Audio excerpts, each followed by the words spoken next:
இந்த ராஜேந்திர சோழ விழுப்பறையன் இருக்குது. இதில் ராஜேந்திரன் ராஜராஜ சோழனின் மகன். அவருடைய பெயர் தான் இந்த விழுப்பறையன். இந்த விழுன்றது அதுக்கு என்ன அர்த்தம்னா மேன்மையானவன், சிறப்பானவன், சிறந்தவன், உயர்ந்தவன் அப்படின்னு பல அர்த்தம் இருக்குது.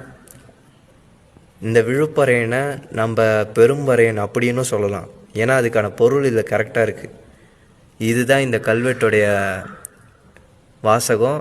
இந்த கல்வெட்டு பெருமுக்கல் முத்தியாச்சல ஈஸ்வரா கோயிலில் இருக்குது. மலைக்கு உச்சியில் இருக்குது.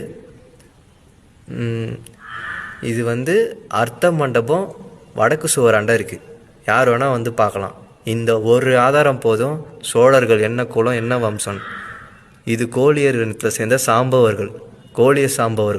கோலியர் இனத்தை சேர்ந்தவங்க தான் இந்த சோழர்கள். இவங்கள தான் சூரியகுல